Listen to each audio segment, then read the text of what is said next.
BJP என்கின்ற ஒரு கட்சி உதயமானதிலிருந்து இந்திய துணைக்கண்டத்தின் வரலாறு என்பது இரத்த கரைபடிந்த ஒரு வரலாறாக மாறியது என்பதை நீங்கள் மனதில் கொள்ள வேண்டும். ஒரு உதாரணமாக பார்ப்போம் என்று சொன்னால் 1950 முதல் 1979 உட்பட்ட காலத்தில் இந்தியாவில் தீவிரவாத தாக்குதல் என்பது விரல் விட்டு எண்ணக்கூடிய தாக்குதல்கள். தீவிரவாதத்திற்கு பலியானவர்கள் 25 பேர் என்று நமக்கு கிடைத்திருக்கூடிய தரவுகள் சொல்லுகிறது. ஆனால் பாரதிய ஜனதா கட்சி துவங்கிய பின் 12,760 தாக்குதல்கள் இதுவரை நடைபெற்றிருக்கிறது, தீவிரவாத தாக்குதல். அதன் விளைவாக 20,000க்கும் மேற்பட்ட மக்கள் படுகொலை செய்யப்பட்டிருக்கிறார்கள். நம்முடைய பிஜேபி ஆட்சி கட்டளை பிடிப்பதற்கு அவர்கள் கையில் எடுத்த பிரச்சாரம் அயோத்தியில ராமர் கோவில் பிரச்சாரம். அந்த பிரச்சாரம் 1992 மிகப்பெரிய கலவரமாக மாறி நமக்கெல்லாம் தெரியும். 2000க்கும் மேற்பட்ட மக்கள் அன்றைக்கு படுகொலை செய்யப்பட்டார். இது அவருடைய வரலாறு. அதற்கு பின் பார்த்தீங்கன்னா 2002 குஜராத் கலவரம், எப்படி கர்ப்பிணி பெண்கள் பாலியல் கூட்டு பலாத்காரம் செய்யப்பட்டு கொலை செய்யப்பட்டார். நம்ம எல்லாம் இன்னைக்கும் அதை நினைச்சு பார்த்தா நம்முடைய உள்ளமெல்லாம் உருகும்.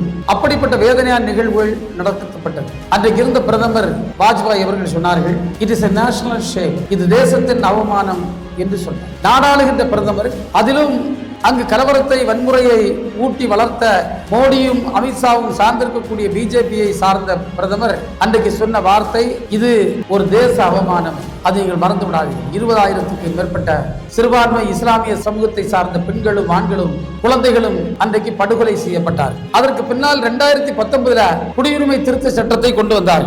அதுல 53 பேர் படுகொலை செய்யப்பட்டிருக்கிறார். விவசாயிகளுக்கு எதிரான 3 சட்டத்தை கொண்டு வந்தார்.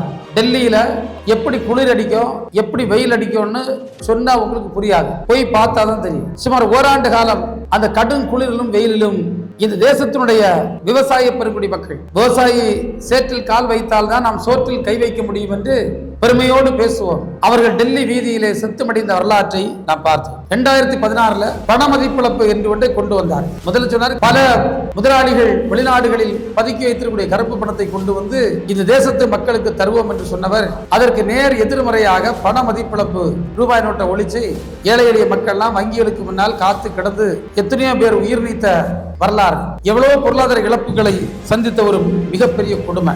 அதற்கு பின்னால் பார்ப்போம் என்று சொன்னால், வட இந்தியாவில் இருக்கக்கூடிய மக்கள் மாற்றத்தை சாப்பிடான்னு சொல்லி எத்தனை பேர் அடிச்சு போய் எவ்வளவு பெரிய கொடுமை என்னை பாருங்க. பசு பாதுகாவலர்கள் என்று சொன்னார்கள். பெங்களூர் வீதியில பேண்ட் அணிந்த பெண்கள் அதை விரட்டி தாக்கினார். அதுக்கு சொன்னா கலாச்சார பாதுகாவலர், பசு பாதுகாவலர், கலாச்சார பாதுகாவலர், இப்படியெல்லாம் நாட்டு மக்களை துவம்சம் பண்ணுகின்ற ஒரு கட்சியாகத்தான் அந்த கட்சி இருந்து கொண்டிருக்கிறது.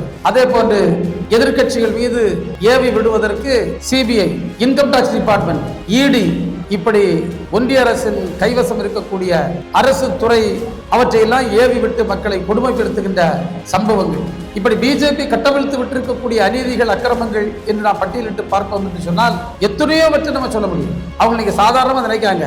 பலர் நினைக்கிறார்கள், நான் சுதந்திரமாக வாழுகின்றோம், நமக்கு எல்லா வாய்ப்புகளும் இருக்கிறது, இது யாரும் நம்மை அசைக்க முடியாது என்று. இன்னைக்கு உலகத்தின் பல பகுதிகளில் யுத்தம் நடைபெறுகிறது. கோடீஸ்வரர்களாக இருக்கின்றவர்கள் ஒரே நொடியில் ஒரு குண்டு வெடித்தவுடன் ரோட்டிற்கு வந்து விடுகிறார்கள். மறுநாள்ல இருந்து பிச்சைக்காரனா மாறிடுறாங்க. ஏன்னா ஹெலிகாப்டர்ல ஃபுட் விழுந்தா மட்டும் தான் சாப்பிட முடியும். ஒரு பக்கம் உயிர் பயம், மறுபக்கம் ஒதுங்கி இருப்பதற்கு கூட இடமில்லை. அதே போன்று பல நாடுகள் நாம் பார்த்திருக்கோம். ஜனநாயக அரசுகள் கவிழ்க்கப்பட்டு அங்கு ராணுவ ஆட்சி இல்லது சர்வாதிகாரி ஆட்சி ஏற்படுகின்ற நேரத்தில் அந்த மக்களை எப்படிப்பட்ட துயரங்களில் அவர்கள் ஆழ்த்தி இருக்கின்றார்கள் என்று. இன்னைக்கு மோடியை சார்ந்த சித்தாந்தமும் RSS சித்தாந்தமும் எதை சொல்லுகிறது? சமத்துவத்தை சொல்லுகிறதா?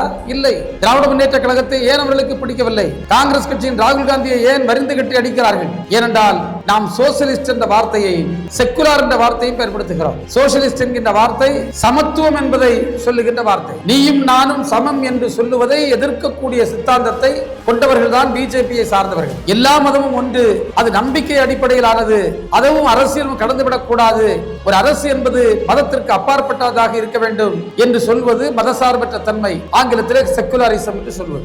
அதை இவர்கள் எதிர்க்கிறார்கள் என்று சொன்னால் மதவரியை அவர்கள் ஆதரிக்கிறார்கள் என்பது அர்த்தம். எங்கெல்லாம் மதவரி தலை தூக்கியதோ, எங்கெல்லாம் சர்வாதிகாரம் தலை தூக்கியதோ, எங்கெல்லாம் சமத்துவம் இல்லாமல் போனதோ அங்கு அந்த நாடுகள் உருப்பட்டதாக வரலாறே இல்லை. நம்ம நாடு அப்படிதான் இருந்தது ஒரு காலகட்டத்தில். 1800களுக்கு பிறகுதான் பல்வேறு சமூக சீர்திருத்தவாதிகள் இந்த மண்ணிலே உதித்து வெளிநாட்டில் இருந்த பல மிஷனரிகள், ஆட்சியாளர்கள் போன்றவர்கள்லாம் வந்து மக்களை படிப்பிச்சு இதை நம்ம கொண்டு வந்தோம். இதை திரும்ப எடுக்கக்கூடிய முயற்சி தான் இன்றைக்கு பிஜேபி செய்து கொண்டிருக்கிறது. அன்புக்குரிய தோழர்களே, இந்த நாட்டின் ஜனநாயக தன்மையை உடைக்க நினைக்கக்கூடிய இயக்கம் பாஜக. எனவே பிஜேபியை வேரடி மண்ணோடு அழித்து எறிய வேண்டிய தேவை இன்றைக்கு எழுந்திருக்கிறது.